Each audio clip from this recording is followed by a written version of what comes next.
I said I've been to the year 2000. Two men were born and now they're in the cage. That's pretty close. Well, I'd say that's something. We had a couple of historic moments, other than a big fan upset. Sorry for all of you that this emotionally affects you. But, it's reality. This is sometimes how it goes. Sometimes we lose. And by we, I mean you. Great night of fights. So happy to not be in the apex. I love the fans, other than how biased they are sometimes. But I'll forgive them. I'll forgive them because I'm glad they're there. Oh my word. I have never heard a more unanimous boo for someone who's just existing. I mean, I know it happens. I know we do it, but just a real testament to how big of a star Alex really is, and any threat to his position is just boo, boo, boo. And so for all the booers, I'm sorry, the boos didn't work. The boos did not work. The fight still transpired in the way that it did. If you ask me, it was 3-2 for Ankalaev. Clear winner. It might have been boring in your eyes. I disagree, although I wanted a lot more from Ankalaev, especially in that last round, because I do think that last round was Alex's round. I think we can agree that the only really significant damage that Alex was able to inflict was on that leg, which is significant, but not exactly the exciting, so both men, I think, can get that criticism for not completely unleashing, but we'll get into that. Okay. History. My favorite thing of the night, though, fights aside, is ruthless Robbie Lawler's Hall of Fame induction. I was bawling my eyes out. Yeah. I was turning away. The tears were flowing, especially when I saw him crying. Robbie Lawler really deserves it. He's one of my favorite fighters of all time, and really great to celebrate him that night. Give a little shout out. Let's give a shout out to Ruthless. Ruthless for the rest of our lives. What a guy, too. He really has the heart of a fighter, and I was crying. Did you? Be honest. Did you cry? You have to be honest, okay? We had a few cancellations, apparently due to undisclosed illness, I think. And one of those cancellations is kind of neutral to me, and the other one I was like, thank God. I really did not want to see Curtis Blades' sacrifice potentially put up. I mean, I think he would have came out on top, but that fight was it wasn't meant to be. And so the universe spoke, and it struck a lightning bolt on that fight, and it said it can't happen. It's canceled. But I'm wishing that whoever is sick, I think it's Curtis Blades who's sick, so that's not good. Hope he gets better. Megan, okay, was looking so cute, adorably pregnant, and her outfit was so amazing. Does she ever not? We'll start with the one early prelim that we had. Not early prelims, early prelim. To Jordan Santos going against Ozzy Diaz, okay. So classic UFC debut, going against someone who's in their second UFC appearance, coming off a loss on Diaz's end. So he was definitely the underdog, especially when there's not a lot of information on either of them in terms of how they perform in the octagon. It was a great scrap. It was a great fight to get excited for the rest of the night. At first, Santos was definitely pushing, and he was going for that classic jab and slap combo. You know it, right? You know the jab and slap? The jab and slap? Yeah, he was going for that, which sometimes it works, and it was occasionally working. And he was holding the momentum for a lot of the fight, but then eventually things pendulum swung. It swung into Ozzy's favor. Then Diaz started to pick up momentum. Things got violent. There were elbows, okay? And then Santos started to lose a lot of that energy. You could visibly see it, and then he became Zombie Santos.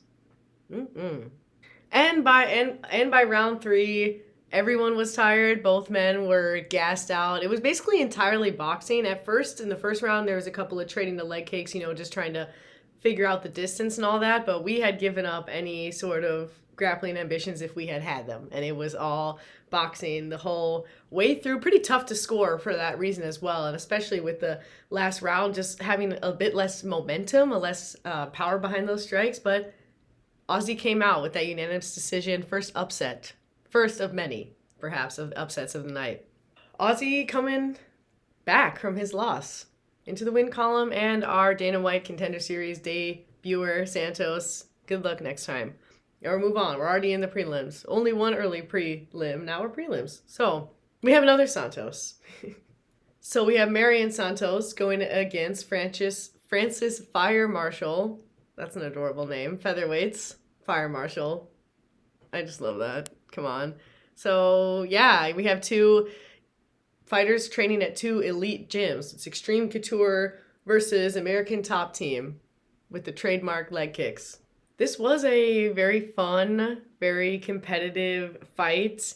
Fire Marshal was trying to go for the suffocation route, sticking on top of him. He was bleeding all over him because he got hit with a shot himself, and he was making a lot of adjustments, really looking pretty smart in there, and it was looking to me like his fight overall. He dropped Marion at one point, but it was pretty even, and you could see that Santos was definitely showing a lot of efficiency, but overall it looked like this was more in Francis's favor all the way. We made it to the 3 rounds. Looked like he had done a little bit more, but that's not what the scorecard said. We had a split decision, so it was toughy, but it went to Marion Santos, and the boos ensue. So that probably was because people were thinking, I don't think that's who I thought won. Might have to go check it out again. But that was a splitty. Okay, and then we get to who I think was the biggest dog of the night, Alex Morono going against Carlos Leal. Leal has murder in his eyes. I'm sure he's a nice man, but he is looking like locked in. Just he has that. He was looking for that. He was looking for the kill shot, head huntery. Yeah, but plus 500 underdog going in for Alex Morono. People did not believe in him, and I guess for good reason, because it did not go well. He got beat up. He got beat the F up. It was, yeah. We didn't make it to a round 2. We had a round 1, and that's all that we needed to see, because Alex shut down slowly. The computer shut down. It wasn't working anymore, so we had to call it off.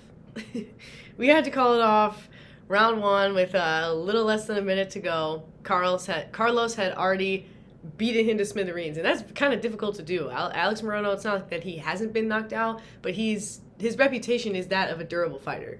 So that was really impressive. Even though he was a really big underdog, I don't feel like that's to discredit Carlos for shutting him down that quickly. Oh my word.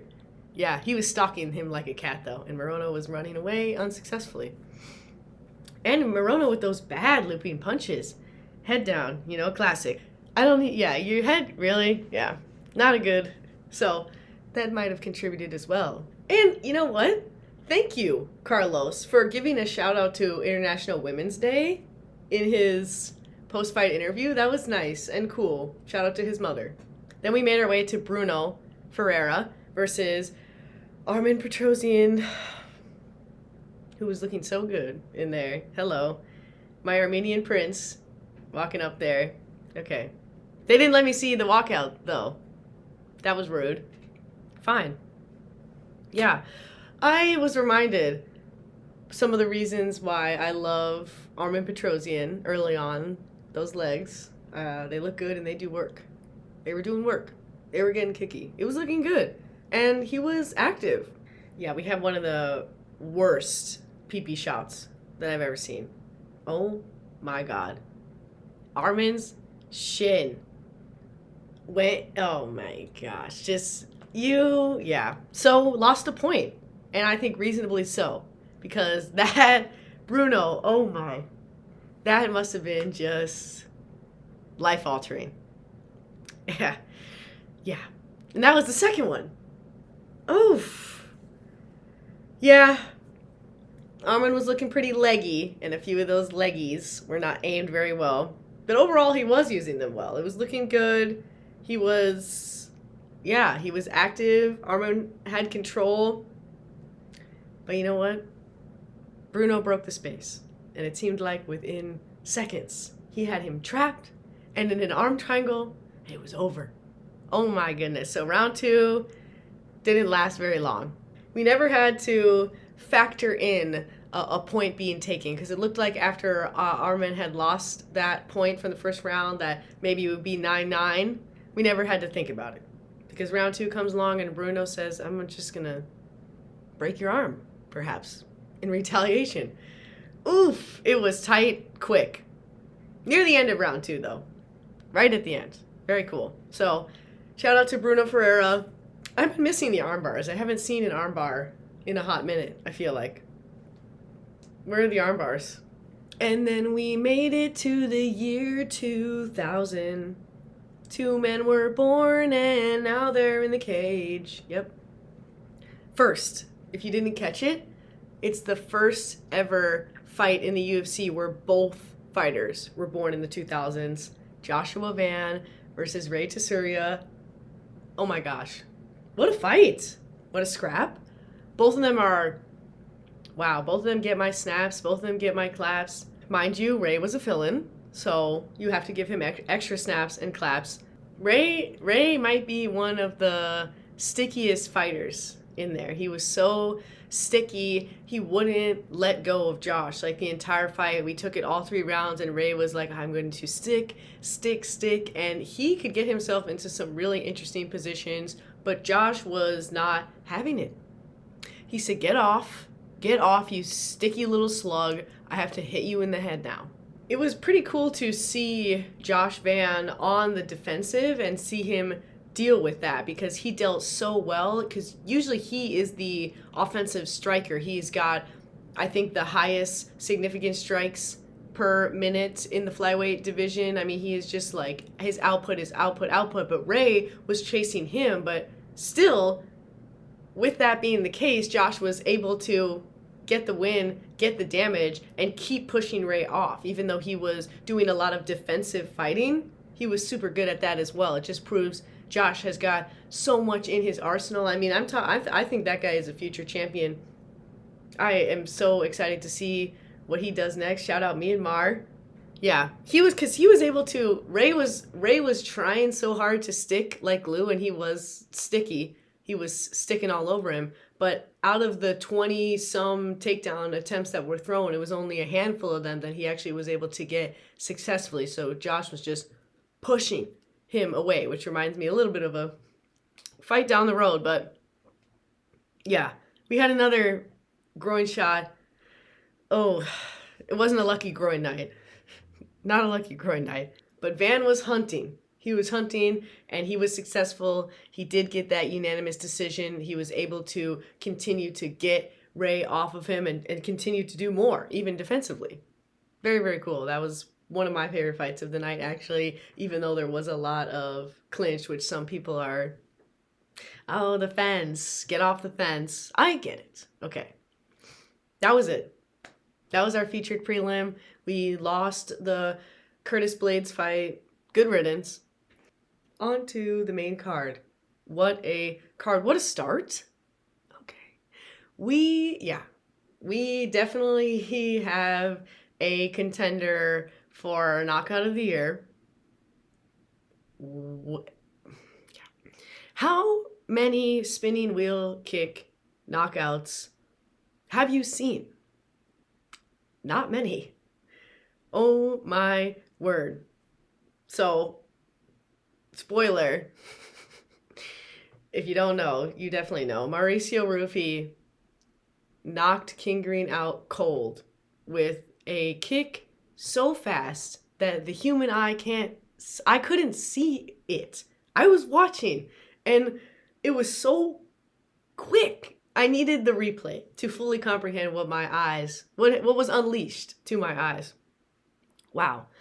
And that is something, people can talk their smack about King Green, but he is a very accomplished person, a very tough person to fight. I mean, he is 4th in the lightweight division for most significant strikes per minute. Like Josh Van in a previous fight, he's got a really high output. He can be someone that's really hard to deal with, and within seconds, Mauricio too looking weird right away. You know how they are, the fighting nerds. They're all really weird in there in their own way. He's looking really weird, and then just boom, round one, perfect wheel kick. Oh my goodness! Now he's on a 7-fight win streak. What's next? He wants to fight Beneil Dariush. Sure. Looks like a lot of people want to fight Beneil Dariush right now. What is this? I'm not. I get it, but yeah. That fight was over really quick, and UFC needed to pass some time, so they gave us the Ruthless Robbie Lawler Hall of Fame induction. My gosh, sad. Crying my eyes out. So, again, let me know if you cried too. And then we made it to a ranked bout against some strong strawweights. Oh, yeah. Amanda Lemos versus Aisman Lucindo.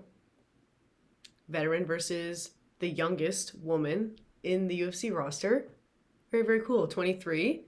And what a cute little walkout she had.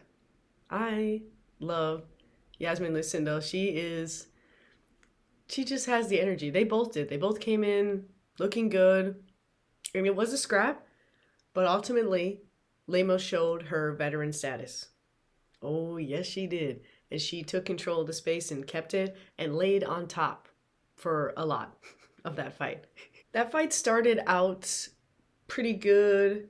Both fighters were trying to feel each other out. By round 2, Yasmin was looking a little bit twitchy, Lemos looking stocky, pushing her backwards, and then ended on the ground with control. So at that point, Lemos had control of half of each round, like dedicated control time. So it was looking pretty clear that she was up 2 rounds. And we did get a pretty frantic start from both of them in the 3rd round, which was pretty cool to see.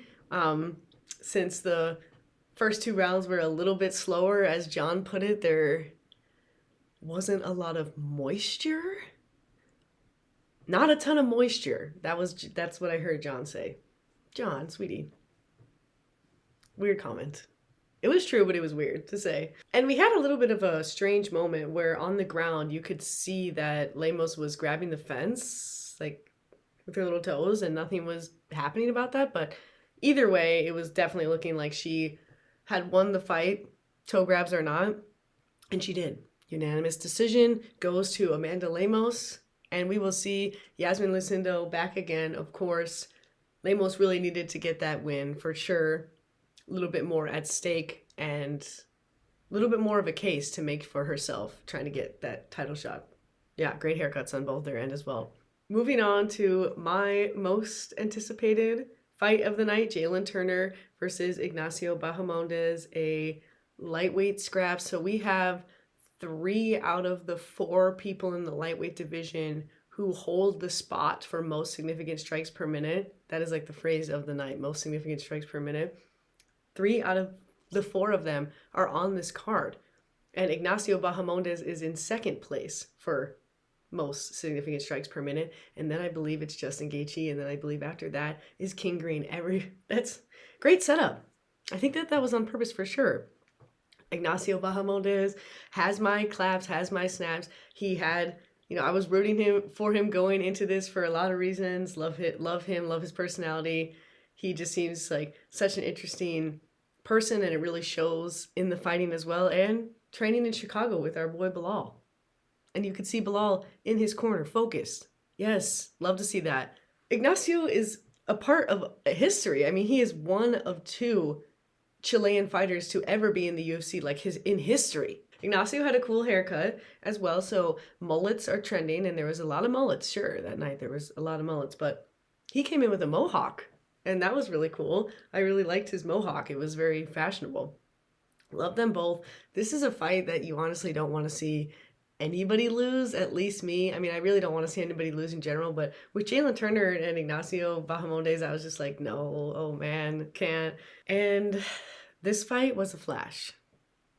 Like the fight against King Green that ended in what felt like seconds, this one, Jalen found himself quickly on top of Ignacio, and then he found himself quickly in a triangle choke. Yeah. And he tap-a-rooed. And that was it. And that's all she wrote. Welcome to the top 15, Ignacio. Wow. Triangle choke. Round one. Got it done.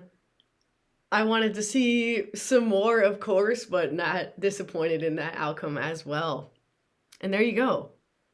Ignacio is always talking about his dreams. I don't know if you've noticed this about him, but he's talking about his dreams a lot. He has a lot of dreams. His dreams influence him, and he was saying he had a dream of this outcome. So he was looking for the subby. Sweetie alert. He's just so sweet. And he is in the top 15. He has cracked it. And when asked, who do you want next? He says, whoever. He said, whoever, man. That's his actual, whoever, man. What a humble sweetie. What an alert sweetie, sweetie alert. Yeah. And Jalen was taking his gloves off. I did not like to see that. Please, I hope he reconsiders that. Made our way to the co-main event. Okay. Even though it was a last minute fill-in, even though it's a rematch, it's a good rematch. And really, the stakes were high on both sides. I think initially I was thinking to myself the stakes were a little bit higher for Rafael, but I feel like no. Really, they're not. Because as Justin put it in the little hype reel, if he loses this, it's very unlikely that he will ever get an opportunity at the belt. Yeah, pretty true. So if that's your ultimate aspiration, definitely have to come out on top. And then for Rafael, a little bit more clear, having lost the first fight, obviously you want to win the second one, and then also having been out for a while because of injury, reminding people what it is that you're all about. Because he's about a lot. They are both really impressive people. Cool hat. Fiziev, love the hat. Oh my gosh. The keys to victory graphics always make me kind of roll my eyes a little whenever it's Cormier's and Joe's keys to victory, because they're really funny. And they were funny this time as well. They were a little ridiculous. There's some truth to it, but it's also not real statistics. Anyway, round one, USA chants are rolling in, and very quickly things are weird. Fiziev gets a takedown and then finds himself in a type of control that I have never seen. Maybe I have. But what a weird butt-to-head position to find yourself in. Yes, that was a really weird scramble. Ultimately looked like Fiziev's round, that first round, because of the takedowns and just did a little bit more control. Ooh, and then somewhere in that scramble, Gaethje's toe got cheese grated, and it was looking yucky yuck by round two. They did a little zoom in on his foot. I didn't need that, but thank you. Thank you for zooming in on his foot. Yes. Another pee-pee strike. Bad night for the groin. Yeah. Fiziev looking different than the last fight. Looking really controlled and calculated. Hunting very well. It was really click-clack on both ends. There was a lot of click-clacking. It was very already violent by round two. Promise granted. People always say Gaethje's your favorite fighter's favorite fighter, and that comes, of course, from his incredible tenacity and bravery, but he really does have such exquisite technique, and uppercuts are definitely my favorite punch. I love to see uppercuts. I think it's a really cool shot, and Justin Gaethje always has that in his arsenal, and he knocked Fiziev down with a super clean uppercut. I mean, it looked so crisp, so cool. That was awesome. Yeah, it was so boxing. That second round was just boxing AF. And you make it to round three and it's urgent. At this point, you kind of can't tell definitively who is in the lead. So it's urgent. You can feel the urgency from either corner. Trevor Whitman, be fucking sharp. Trevor, he's like, you look good. You're having fun in there. Every day is happy. You know how Trevor Whitman is. Like, okay, that was not a great impression. That wasn't great, but you know how he is. He's like exceedingly positive. He was a little nervous. He said, be fucking sharp. Because, you want to be. Especially given the outcome of Justin's last fight. We don't want a repeat of that. So be sharp. And it was a battle. It was a war, a pretty sharp war. I knew this should have been 5 rounds. I knew it. I'm not the only one, okay? It's not a unique idea, but I was right to think that going in, and I stand by that as it ended because they were on by the end of round 3. They were still ready to go. Yeah, it was supposed to be a 5-round death match with Dan Hooker, and they got rid of the death match part. Yeah, it was so click-clack, but Justin was landing just a little bit more. Do want to give a shout out to Fiziev for the body work, though. We're talking kicks. We're talking knees. Body, yada, yada. He was going for that body double time. But unanimous decision in favor of Justin Gaethje. 29-28. Seems about right to me. I agree. Yeah, I do think so. I do think he was just a little bit more efficient in there, but what a great fight. Wish it was 5 rounds. But it's not. At the end, so cute. You know, everybody hugs. You hear Justin say to Rafael, let's never fight again. I know what he means, okay? Because this isn't just fun and games. Yeah, I know what he means. But selfishly, would want to see it be 5 rounds. I don't need to see the trilogy. Wouldn't mind. I don't need to see it, but wouldn't mind at all. I think that would be very, very cool. But I do also want to see them, before they're out of the sport entirely, propel themselves through facing different competition. Not necessarily just redo and then you kind of just you stay where you're at and taking damage just to prove a point. So, yeah. And yeah, shout out to Justin Gaethje, of course. He loves America. USA. USA. He wanted to let everybody know he loves America. Cute. Main event. I have never seen, I don't think, a more biased hype. Maybe in the Conor McGregor days. Okay. I'm sure there has been examples. But the hype is so biased. It's just like, Poeton's world. Poeton's world. Everyone in that crowd was booing when Magomed was coming out. I don't want to say everybody. Okay, I'm sure some of you nice folk in the T-Mobile Arena were not booing, but there was so many boos. It felt quite unanimous. Magomed was looking so cute. Okay, how could you boo him? It was so biased that when they had Bruce read their names, they had him say the one, the only Alex Poeton Pereira, which I agree he is a one and only, but that's okay. It's fine. It's fine. You know what happened. He lost. He lost. Sorry. Nightmare for the UFC right now. Poeton lost. He lost. Unanimous decision. If you asked me, 3-2. Not sure if you're asking me, but if you did, I would tell you 3-2. I agree. Round 1, it was pretty much leg kicky, and we all know that is Poeton's world. The leg kicks for sure is Poeton's world. A bit of a trade back and forth there, though, as well. Ankalaev landing a few leg kicks of his own, but it was pretty clear round for Alex because of the leg damage, and you could see, yeah, Ankalaev limping just a little bit from that front leg. But round 2, Ankalaev's coming with some spice. Strong front kick. He sends Alex sent backwards with the front kick. That's pretty big. And he finds some openings, getting the striking working. And then we get to the end of round 2. And Magomed hits Alex clean with the hook. And he wobbles him very clearly. And I think he was just saved by the bell. I think that if there was 2 minutes left, there would be a different end to the fight. If you ask me, not sure if he did. Saved by the bell. Okay, so that's looking like a round for Ankalaev. Get to round 3. Ankalaev is pressure.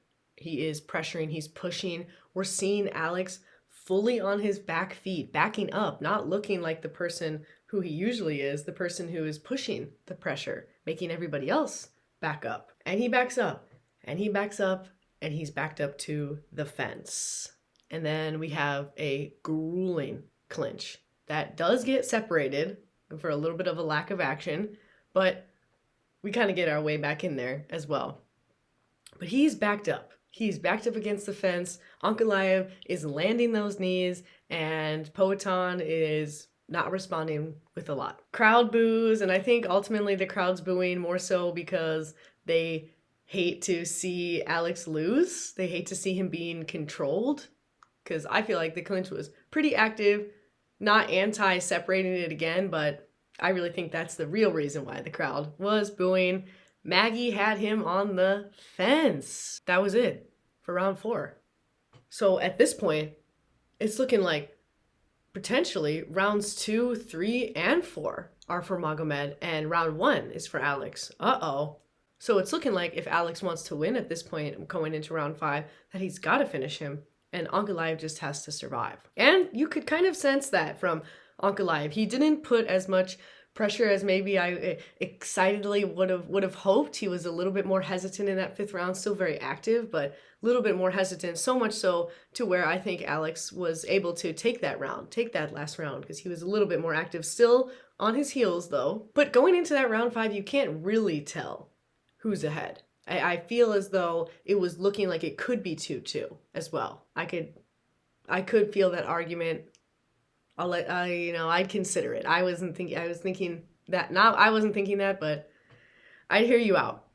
My heart rate at that point was like skyrocketing. I was so nervous. Yeah. And that round was a little bit more tentative and a representative of a very competitive fight overall. And that's it. We made it to the end of that 5th round. Judges took a little bit of a while to get back, but they didn't take a while because they were split. Unanimous decision in favor of Magomed Ankalaev and new. Uh-oh. Yeah. He says that he knows he could have done better. True. I agree. But he won. Please. Okay. I'll hear you out. But I don't think Alex won that fight. He was controlled. And maybe that is a part of his game to work on, dealing with being held up against the fence. Because when Ray Tesouria, again, I know we're going back in time here to our flyweights, when Ray Tesouria was sticking like glue to Josh Van, he did not accept it. He did everything he could to push him off and to continue to push him off. And to Alex's credit, he snuffed every takedown attempt, I think at least, pretty sure. He was able to be so strong on that front. But in some ways it felt like he was accepting being backed up against the fence. He wasn't as pushy and resistant as he could have been. And so Ankalaev won. And it's not Poatan's world anymore. I am sorry. No, it is not Poatan's world. And now Ankalaev holds the 3rd longest active win streak in the entire UFC. 14. Another one for Dagestan. Great night of fights. I know it's an outcome that many people weren't hoping for, the UFC in particular. Okay, this is a nightmare for the UFC. This is not what they wanted. But this is life. And this is why we love the fight game. Because your hero doesn't always win. But come on, guys. Magomed is not a villain. Maybe it's time to learn to love him. Because he has been pretty dominant. I think that it's time everybody learns to show a little love to Magomed. Because he earned this. He deserved this. And I'd be happy to see that rematch. I'd be happy to see Alex move on to heavyweight. Because he still looked big in there. My word. How did he make middleweight? I don't even. Yeah. Both men are amazing and I appreciate their performance. But please give some snaps to Magomed Ankalaev and new light heavyweight champion. What a guy. I was really rooting for him. But I have so much respect for everybody who fought. Oh, the logo rubbed off of Justin Gaethje's gloves in the warm-up? Cheap alert?